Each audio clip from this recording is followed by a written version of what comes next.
This is Stephanie Condon with ZDNet here with Scott Moody, CEO of K4 Connect, a business that brings the latest technology to senior communities. Hi, Scott. Thanks for joining me. Thanks a lot, Stephanie, for having me. So when we're talking about the latest technology, one innovation that comes to mind, of course, is voice-activated assistants like Alexa. And Alexa's been popping up everywhere these days. So it's not that surprising that she'd show up in senior communities, but it's definitely a different use case than we're used to hearing. So Scott, I'm looking forward to hearing from you about why Alexa belongs in senior communities and what it takes to get her there. So first, tell us a little bit about K4 Connect. So, you mentioned a little bit about us. We're very much a mission-centered company that's really focused on empowering and serving older adults and people living with disabilities. And we do that by bringing forward the best technologies out there, whether they're home automation or health and wellness-oriented devices. It could be applications, it could be services. Really, we provide a multimodal kind of software platform that integrates all these various things into a single system and then provides a UI, whether it's voice or touch or eventually things like gesture, right? So that the older adult or the person living with that disability, right, finds it easy to use.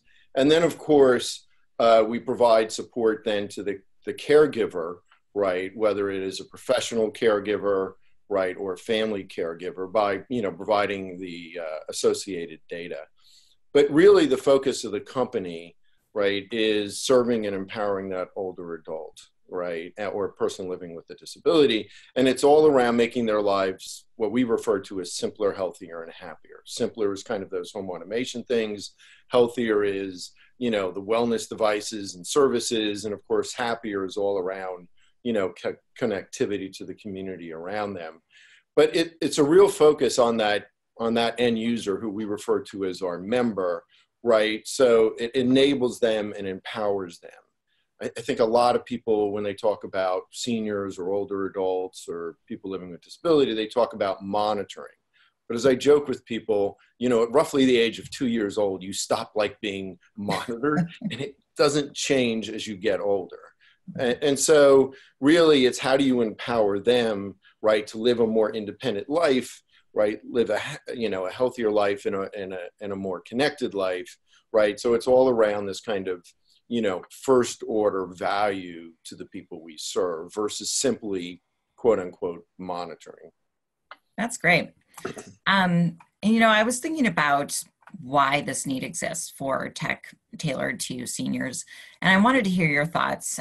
Do you think that these communities have been overlooked by Silicon Valley or society at large? Or is this just a scenario where, these technologies like IoT and so forth is just technological greenfield? So look, I think there's two issues. People have talked about technology for older adults for a number of years, right? There's been a lot of attempts at it, not always necessarily successful, right? But usually it's like, somebody develops an app for, let's say, a 25-year-old, and then they put bigger fonts on it, right? And then they were like, give it to some older adult. And they're saying, well, they don't like technology. Well, true, they don't like technology that's designed for a 25-year-old, right? So the way I look at it is, my daughter's grandmother, right, does not wear the same clothes as they do, which honestly we're pretty thankful for, but that doesn't mean she doesn't like clothes, right? She just wants clothes that are tailored for her, right, that are comfortable, that fit some utility in her life. And so what we find is if you design the technology, right, so that they find it, easy to use, but more importantly, adds value to their life, right, so that it's something that, again, back to that, tagline, if you will, simpler, healthier, and happier, then they actually do use it. And so I think it's not an issue with the older adult. It's the issue with the technologists and the designers, right, that design it kind of in context of what they see and feel and experience, and then look at that older adult and say, well, geez, they don't like technology. And I think it's an issue with design and perception, right, versus the older adult themselves. Interesting. And Tell us first about how you're approaching this with your flagship product, K4 Community. And can tell us a little bit about that. Yeah, so, foundationally, we make something, right, where all our patents are, is associated with what we call Fusion OS, right? So Fusion is this multimodal platform technology that integrates, devices, services, applications. It can integrate various UIs. We'll talk about voice, of course, touch, eventually gesture, right? And it even uses kind of a edge cloud architecture instead of just depending on the cloud. So we bring all those things together. That's kind of the technology that we've developed. We don't make the devices. We work with any device by any company that does anything across any wireless protocol, right? And then we actually build solutions on top of that. And you just referred to our first solution, which is K4 Community, right? Which then takes that and basically those technologies act as the OS, if you will, in the senior living community. So you can integrate home automation products, you can integrate wellness products, you can integrate all kinds of connectivity products. So it's signing up for activities, ordering food, signing up for transportation, right? Being able to call other residents in that senior living community. And then, of course, we provide a lot of tools, right, for the caregivers, the staff of the senior living community, and the operators, so they can really provide the best in care, right, in overall hospitality. So we provide all those things, we wrap it into one system. The benefit to that, right, not only for the end user, in this case, the resident, is also, if you look at senior living communities, they don't have big IT staffs in any one of these, communities. And so the issue is they love all of these various technologies, but they really have no way to really put them all together in a single community. I mean, you could, as you know, like you could have a situation where you have, 5 lights in a home, right? And you have 5 different apps, right, to turn on those 5 different lights. And so take that from the home, expand it to 300 or 400 homes all under one roof, right, together with all the caregiving and all the other kind of things that the operator will run so they can, run their operation. And man, like, who's going to bring all that together? And that's exactly what we do, right, all within the umbrella of K4 Community. That's our first product. Right. And then next year we'll be introducing a product called K4 Home, which really does the same thing, right? But in the homes of the people, that we serve. Awesome. So I'm curious about the market opportunity that exists here. Can you tell us a little bit about, how many senior communities you're serving right now, and just what the potential is there? Yeah, so just to give you an idea, I mean, I don't think most people recognize what a significant and, completely lack of thought in the technology world, but, how big this market is. There's actually 1.4 billion people in the world today, right, that are either over the age of 65 or living with a disability. And again, that's a world number, right? In the US, if you just take senior living communities, there's 23,000 senior living communities in the US, and they're building a whole bunch more at like 5 to 10% a year, because you've probably heard of, the senior tsunami or the aging tsunami. Something like in the US, 10,000 people, right, turn 65, right, every day. And in the US, the percent of people just over 65, right, is going to grow from something like 13% now to roughly 23% over the next 25 years. In a place like Japan, that number is going to go from like 23% now to over 40%. Mm-hmm. Right. So there's a number of challenges associated with that. One is just, you think about the lack of caregiving support. Where is all that going to come from? Look, we don't replace caregivers. The importance of the touch and the feel and the laughter and everything else that goes along with that. But what we can do is provide technology, right, that can assist not only the caregiver, but of course allow that our members, right, to live that not to play in the term too much, but that simpler, healthier, and happier life. So everybody wins, right? The member, the resident, the person living in their home, right? They win. They get to live in their home or whatever phase of life they're in longer than otherwise possible, right? And then, of course, it supports the caregiver as well. So I think everybody wins, but it's an exceedingly big market, right? It's completely ignored, and it's growing rapidly. Mm-hmm. So tell us about how you're implementing Alexa into senior communities. Look, the great thing about voice is, it's pretty easy to do. And so earlier on, you talked about, well, it's different. It's actually the same, right? So it's no different, you using Alexa or voice technologies as somebody that's 80 years old. Now, you may do different things to enable that, right? But it's really the same concept. It's interesting, a lot of people, right, when they talk about the people we serve, think we're like a health company. So I use the example, like I'm 61 now. Like when I turn 65, my name doesn't change to patient, right? So I just want to live a life as a consumer. Now, there are, some unique challenges associated with older adults, right? Sometimes the cadence of their voice, acuity levels maybe as you get, much older. And then, of course, just the voice tone and the voice frequencies. But the fact of the matter is, from turning on a light to seeing what's in the menu, seeing what's on the menu, to signing up for an activity, to ordering transportation or food delivery, right? It's another input ability beyond touch, right? Using a tablet or a PC, right? It's another input ability that actually is easier to use. And what we find is, if you think about it, the number of inputs or touches, into K4 community go up significantly when voice is actually added. So that could be, and I think that's the same thing you see in a lot of things, right? I think people, whether you're 25 or 45 or 85, actually use some of their home automation devices more, like turning on a light, changing a thermostat, right, than they would if it was just touch and they had to go find their phone and pull up an app. It's a lot easier to just say, turn on the living room lights. Alexa, I'm leaving the house right now. All of those things, I think, are enabled, but they're enabled the same, right? Again, whether you're 25, 45, or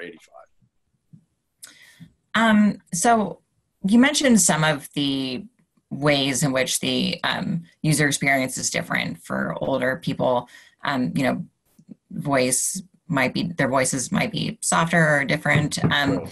Is there any way to, modify technology to adapt for that? Or is it more just about altering how the user interacts with the UI? How do you address that? Well, that's an easy answer. It's the technology, right? It's not the user. I often joke with our engineers, right? Like if you use train in a sentence, it's like wrong, right? It should be intuitive and easy to use. So I often, it's kind of a joke, but not really, is that, technology is often a euphemism for poor design. Right. So if it's somehow like, if I call something technology, there's this expectation on the user that I'm going to have to do something different. I'm going to have to download this. I'm going to have to reboot that. I'm going to have to stand upside down and do it this way. I have to change the way I'm speaking. Like, that's crazy. Right. So, I mean, I even use the example, I won't use the brand, but I honestly have a big Jeep, right? And so given who we serve, it's hard for me to get in it sometimes. So it's really hard for the people we serve. So I went out and bought a kind of a car, a sedan, right? And it has, this big instrument panel. I swear to God, everything is harder in this car than my old Jeep, right? Just give me back a knob. I mean, please. Mhm. So just changing the temperature, I have to hit 10 different things, right? You know, doing anything is more difficult. And so that's where I think like technology fails over sometimes, right? It's just that technology for technology's sake. And Mhm. so that there's this lack of kind of the focus, and I mentioned it really right in the beginning of, you know, what is the service, right, that we're providing to that end user? And then we have to adapt our technology. Because when technology really works, you stop calling it technology. You call it a radio or a TV or a dishwasher or an icebox, refrigerator nowadays, right? All of which, when they were developed, were, you know, technology. So again, I think that like some, right, we have this really insane focus on, right, how do we adopt these technologies for the people we serve? And to the point we made on voice, it's the same technologies. It was a article in a newspaper a couple of years ago, and the title of the article, right, was "Welcome to San Francisco, the premier assisted living community for millennials." Right. So it's like, you know, you can move to San Francisco, sit on a couch and never have to get up again. Right. Like, you know, food's delivered, you know, you probably can get your hair cut on the couch.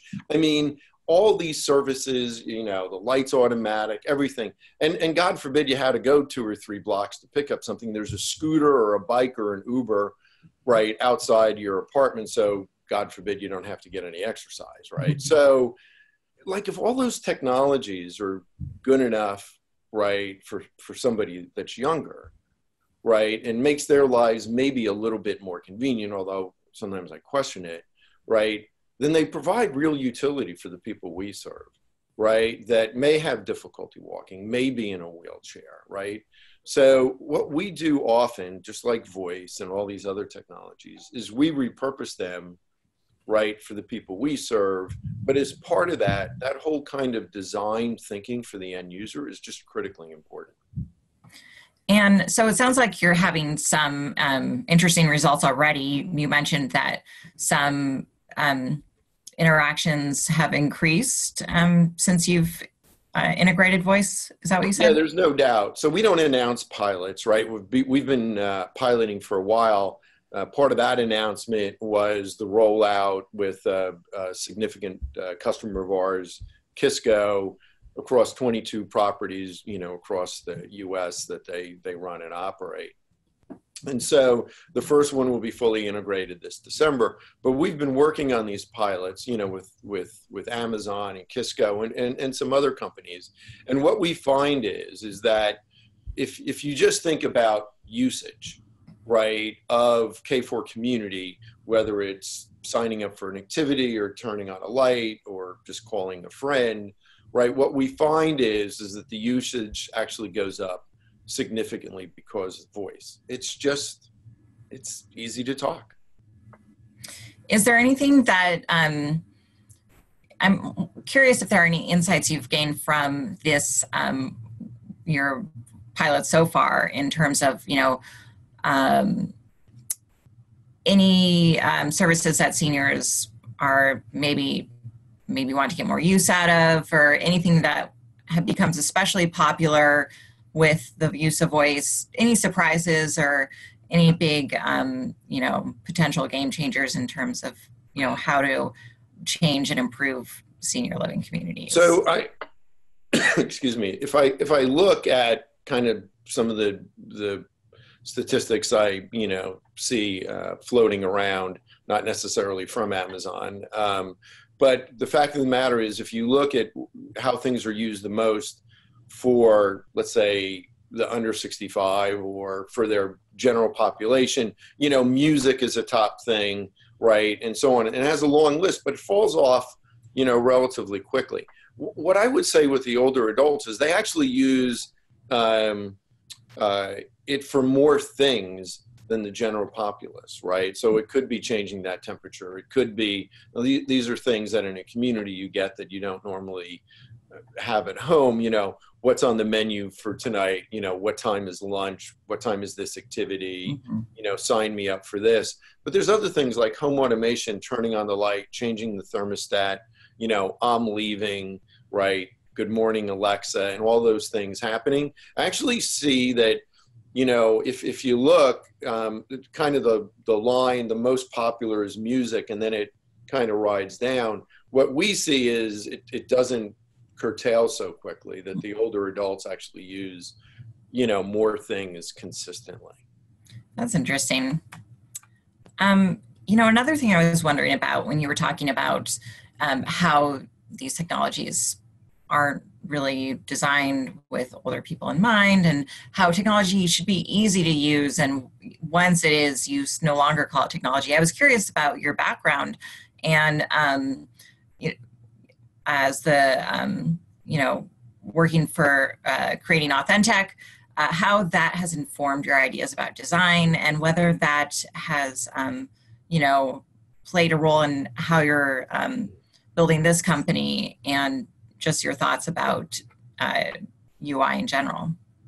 Well, to me, I mean, it's all about simplicity, right? And that it's not something that I really have to think about, right? So, of course, Apple ended up, buying Authentic, and of course, those technologies eventually, turned into the Touch ID. They've, done so much beyond, what we did originally. But, if you use Apple's Touch ID, right, it's simple. You don't even know you're using it, right? So not only is it an easy way to, kind of turn it on, it's much more secure. So, I have a couple of older tablets. It's funny now, and I'll sit there and I'll grab them and I'll try to turn them on, and I'm putting my finger on it, and it's like, what's wrong with this thing? Why does it work? And then I realized it doesn't have Touch ID. That's really, the way products should work, right? So, granted, Apple certainly took it a long way from where we had it, but that same idea, that whole idea of simplicity, not thinking of it as technology, nobody thinks of the Touch ID as technology. I hardly ever hear anybody talk about it as technology. But then, the number of patents and the creative design, right, that went into what Apple, eventually introduced was amazing. So, their kind of foundational technology, right, went into making something very simple. And I tell people all the time, right, anybody can tell a story, but it's the technology that makes it real, right? So, you could have talked about flying, but I still find it amazing. You can put up these tons of planes into the air and they fly, right? So, you can talk about flying all you want, but it's the technology that makes it real. What you don't want to know, though, is all those instruments in the front, right? What you don't want to know is, how exactly these engines work.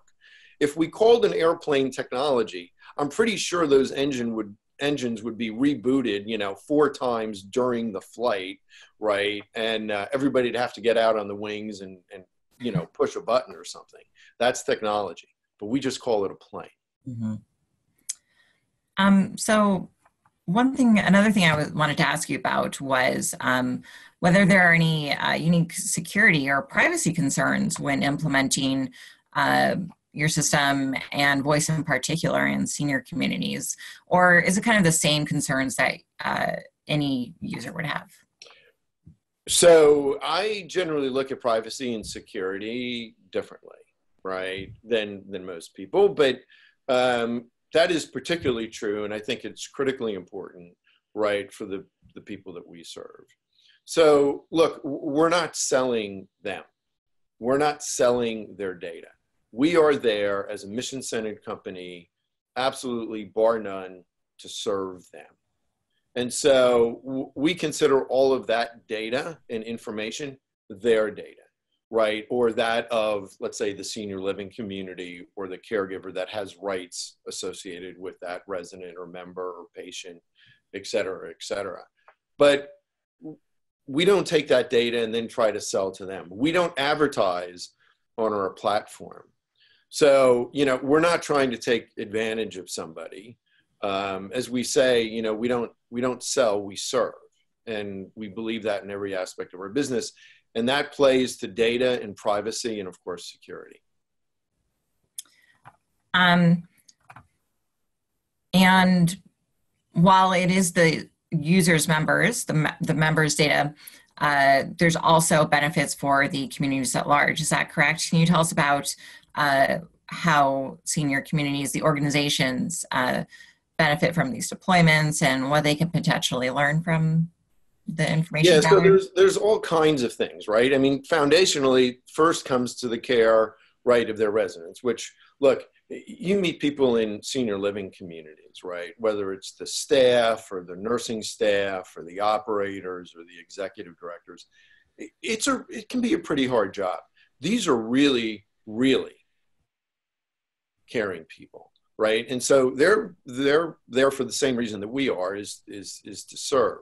And so, you know, we can offer a lot of information, right? Eventually, I think with the data, it'll be more oriented toward AI and kind of, you know, predictive analytics and predictive health. I don't want to mislead. We're not quite there yet, right? But there are simple things like, you know, how often is somebody getting out of bed at night, right? Which, you know, if it's trending up, could be an indication of something like a UTI or something like that. So, you know, there's all of that around, you know, providing health and care.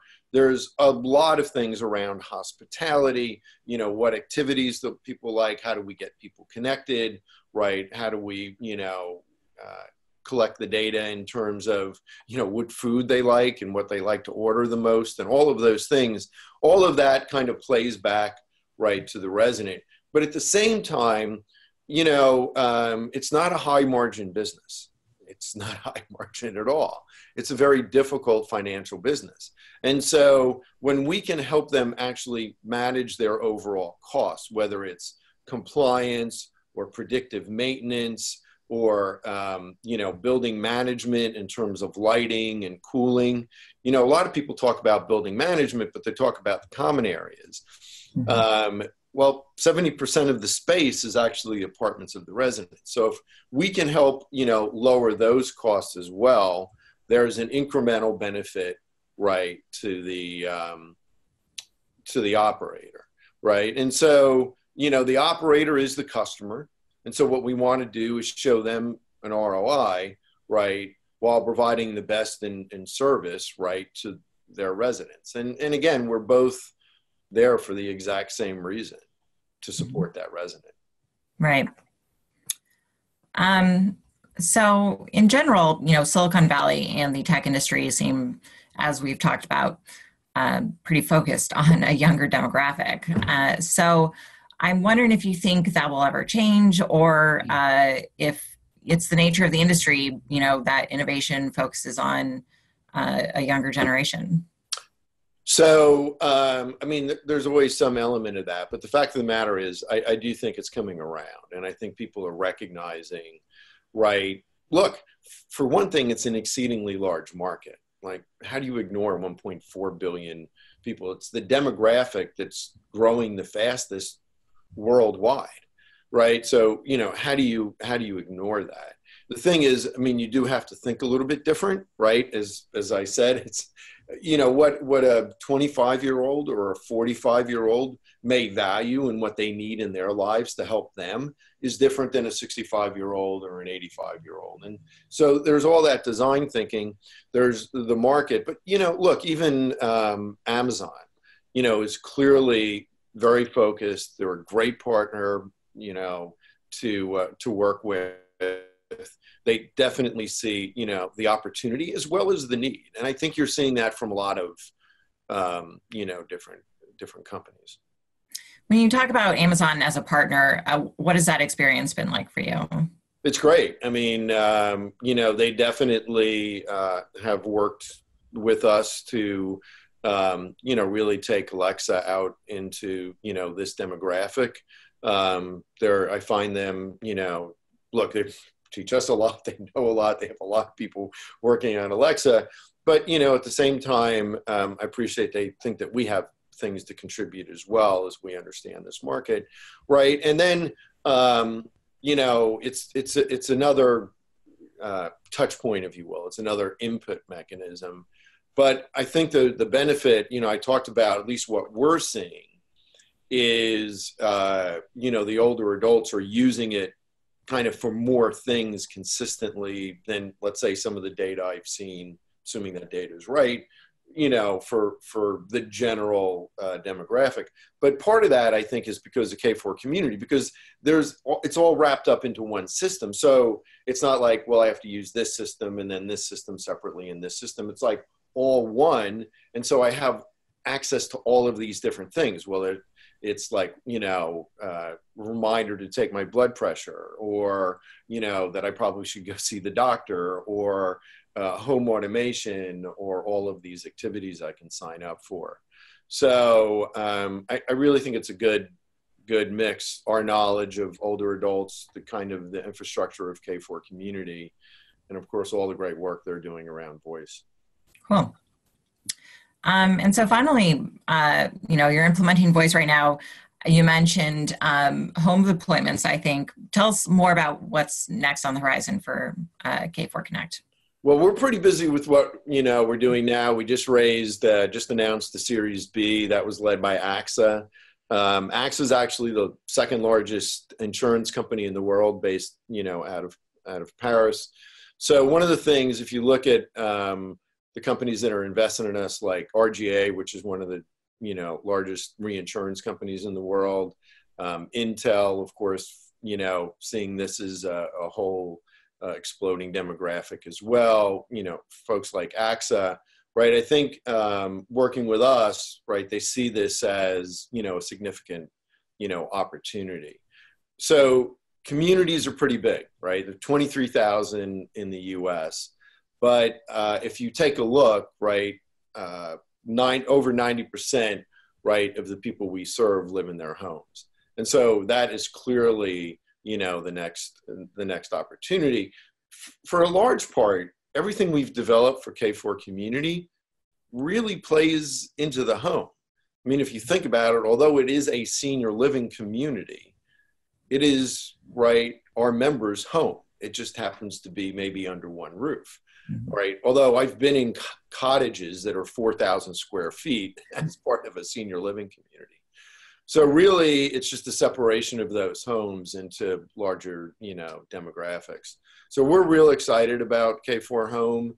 RGA, AXA, Intel, Amazon are also, you know, excited about those opportunities. So that's something we'll be piloting early next year, and then hopefully rolling out by year end.